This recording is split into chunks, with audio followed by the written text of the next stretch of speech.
नमस्कार, मैं रामजीत पटेल संगठन का संयोजक होने के नाते आप सबको प्रदेश के कोने कोने के वो भाई बहन जिन्होंने संगठन ने आर्थिक आपातकाल लगाया, राजस्थान का सबसे बड़ा कर्मचारियों का संगठन ऐसी स्थिति से जूझ रहा था कि जिसको आर्थिक आपातकाल लगाना पड़ा। उसमें जिन साथियों ने 51, 100, 200, 500 की जो मदद की, उन सबका बहुत बहुत धन्यवाद, कोटि कोटि नमन। आप लोगों ने जो मदद की है, आपने जो भी मदद की है, आपने 51, 100, 500 की संगठन आपको दिए लगभग 1 लाख रुपए, 97,000 रुपए। वो 97,000, 1 लाख रुपए रामजीत पटेल के पास सुरक्षित रखे हुए संगठन के। आगामी आंदोलन के लिए, दिल्ली कूच के लिए जो भी दबाव बनेंगे, जो भी रणनीतियां बनेंगी, वो पैसा संगठन में ही काम आएगा। अगर उससे रामजीत पटेल घर में भी सब्जी लेकर जाता है तो भगवान भी उसे माफ नहीं करे। एक तो ये स्पष्ट मैं आपको बता देता हूँ। संगठन में किस तरह की व्यवस्थाएं आज से पहले थी या नहीं थी, उन चीजों पे मुझे नहीं जाना चाहिए। मैं सिर्फ ये कह रहा हूँ कि अब मैं जो आर्थिक आपातकाल लगाया था, उस आपातकाल को ब्रेक करता हूँ। अब कोई भी साथी किसी भी अकाउंट और कुटुंब ऐप पर कोई भी राशि नहीं डाले। 22 सितंबर 2022 को अभी तुरंत प्रभाव से इसी वक्त 4:38 हो रही है, इस आर्थिक आपातकाल को मैं ब्रेक करता हूँ, इसकी घोषणा करता हूँ। अब कोई राशि नहीं डाले। 97,000 रुपए आपको संगठन ने दिए हैं, आपका पैसा आपके पास सुरक्षित है, इसकी जरूरत नहीं पड़ती। मैं हमेशा से कहता आया हूँ और अभी भी कह रहा हूँ आप सभी को, पूरे प्रदेश को, कि अपने जिले में जिला कार्यकारिणी, ब्लॉक कार्यकारिणी की मदद करें। कुछ जिलाध्यक्ष साथी हैं जो अब तक संगठन को चला रहे थे, कुछ एक साथी ऐसे हैं जिलाध्यक्ष जिन्होंने 1 रुपए भी अब तक संगठन को नहीं दिया है, कुछ ब्लॉक अध्यक्ष साथी संगठन को चला रहे थे। तो अब मुझे लगता है कि पूरे राजस्थान के जितने भी जिलाध्यक्ष साथी हैं, ब्लॉक अध्यक्ष साथी हैं, वो अपने ब्लॉकों में, जिलों में इस तरह की व्यवस्था बनाएंगे कि चाहे वो 1 दिन का या आधे दिन का ही मानदेय लेवें, लेकिन समय समय पर प्रदेश कार्यकारिणी को अगर जरूरत पड़े तो प्रदेश कार्यकारिणी की मदद पहुंचाएं, क्योंकि हर काम के लिए हर हथियार की जरूरत होती है। आज हमें दिल्ली मूवमेंट करने तो जा रहे हैं, हमारे पास में पैसा ही नहीं है, तो किस तरीके से हमारे साथी लोगों को कहाँ कौन सी प्रॉब्लम आ जाए वो सब देखना पड़ता है।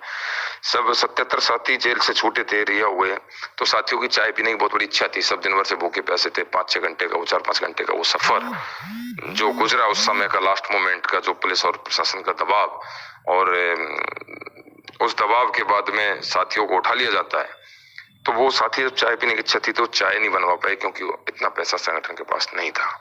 सब बिना चाय के लौटे। तो तब मुझे एक गिल्टी फील हुई कि हम प्रदेश के सबसे बड़े संगठन चलाते हैं, प्रदेश के सबसे बड़े संगठन का शीर्ष नेतृत्व है, लेकिन आज ये नौबत आ रही है, इसलिए आर्थिक आपातकाल लगाना पड़ा। अब मुझे उम्मीद है कि मेरे सभी बड़े भाई जिलाध्यक्षगण और ब्लॉक अध्यक्षगण ये व्यवस्था अपने जिले और ब्लॉकों में चलाएंगे।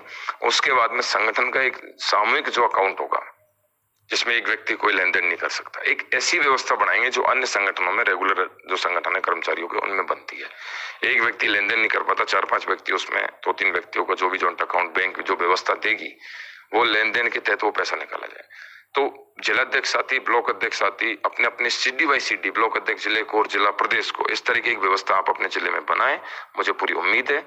मुझे नहीं लगता कि भविष्य में कभी राजस्थान विद्यार्थी मित्र पंचायत सहायक संघ को आर्थिक आपातकाल लगाना पड़ेगा। अब नहीं लगाना पड़ेगा। अगर जरूरत पड़ी, अगर लगा कि जिला कार्यकारिणियां मदद नहीं कर रही हैं, तो प्रदेश में आर्थिक आपातकाल लगाना पड़ेगा। और जो जिला कार्यकारिणी नहीं करेगी, पूरे प्रदेश में नहीं लगेगा। ये भी स्पष्ट है कि जो जिला मदद नहीं करेगा, स्पेशल उसी जिले के लिए मैसेज डाला जाएगा, उसी जिले में आर्थिक आपातकाल लगेगा। इसलिए 3300 जिलाध्यक्ष साथी हमारे स्पष्ट रूप से, ये मेरा छोटा होने के नाते मेरा निवेदन समझ लेवें कि आप अपने जिलों में ऐसी व्यवस्था बनाएं कि प्रदेश कार्यकारिणी भी दिन रात भागे काम करे, और जिला कार्यकारिणी भी। और जिला कार्यकारिणियां जो भी राशि प्रदेश को देते हैं, उसकी पूरी डिटेल, जिस तरीके से 2 दिन से अमाउंट की पूरी डिटेल मैं आपको अवगत करवा रहा हूं कि अब इतना आ गया, अब इतना आ गया, वो जिलाध्यक्षों का जो ग्रुप है उसमें अवगत करवाएं कि भैया ये राशि हमने समुचित इतनी इस जिले से इतनी भेज दी गई है। ये व्यवस्था प्रदेश में होनी चाहिए, क्योंकि बहुत लंबापन को संगठन चलाना है, चलना है, जीतना है। और दिल्ली कूच की जो रणवेरी है, उसको सभी जिलाध्यक्ष साथी, पंचायत सहायक भाई बहन तैयारी कर ले।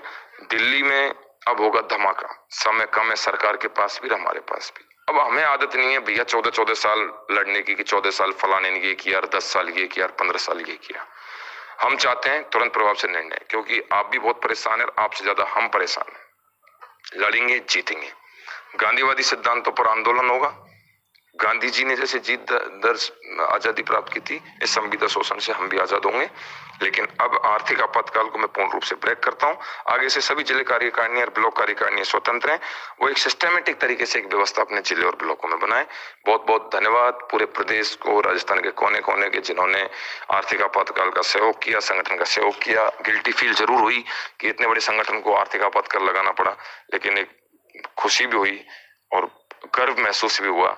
इतने बड़े, ये एक ऐसा संगठन जो कभी भी गिर सकता है और कभी भी उठ खड़ा हो सकता है। ये ताकत है इस संगठन में। आपने एक बहुत बड़ा, ये 1 लाख रुपए का जो आपने 2 दिन में इकट्ठा करके जो एक मैसेज दिया पूरे प्रदेश को, सभी साथी नोट कर ले हुए। 97,000 रुपए की राशि रामजीत पटेल के पास सुरक्षित है। इसके एक एक पाई का हिसाब रामजीत पटेल ही आपको देगा।